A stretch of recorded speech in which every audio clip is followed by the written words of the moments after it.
Computer, lights on. Cela ressemble à n'importe quelle cuisine. Il s'agit en réalité d'un laboratoire hyperconnecté conçu pour évaluer comment faire communiquer entre eux les dizaines d'appareils intelligents comme celui-ci qui équiperont nos maisons intelligentes de demain. De quelle manière procéder et dans quelle mesure est-ce possible? Quant aux consommateurs européens, peuvent-ils bénéficier des recherches effectuées ici?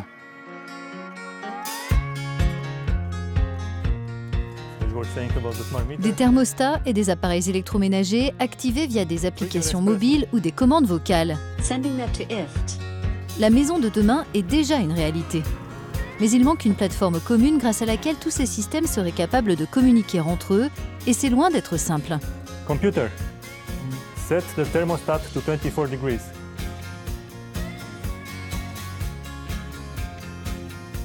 The heat set to 24.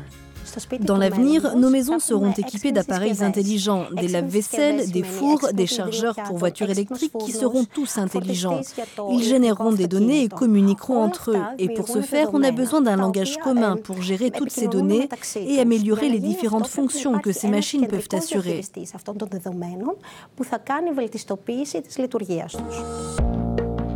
Développé par le Centre commun de recherche européen, ce laboratoire fournit les outils adéquats pour analyser l'interopérabilité de tous les appareils intelligents de la maison connectée.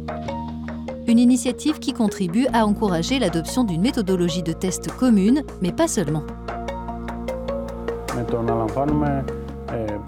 En recueillant les données de test des appareils intelligents des différents fabricants, nous pourrons créer une base de données que nous pourrons utiliser pour identifier d'éventuels problèmes de normes ou tout autre élément problématique dans les performances des appareils. Donc, nous pourrons proposer aux fabricants d'éventuelles solutions, de nouvelles pistes, pour qu'ils puissent améliorer leurs produits.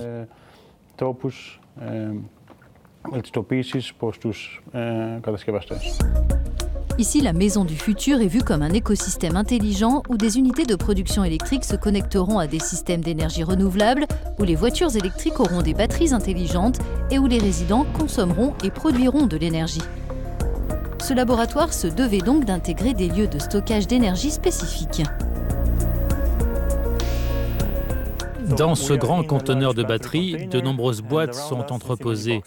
Chacune est capable d'alimenter une maison entière en électricité. Dans ces boîtes, on trouve des batteries lithium-ion.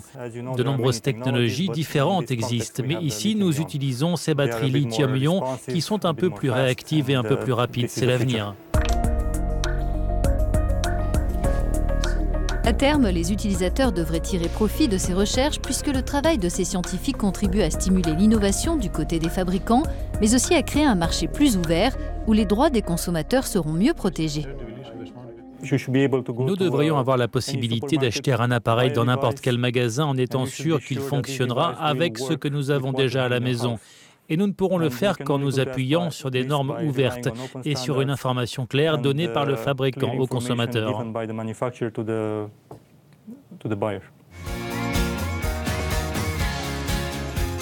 Ces chercheurs estiment également que leur projet participera à la mise en place de politiques européennes qui visent à numériser la consommation d'énergie.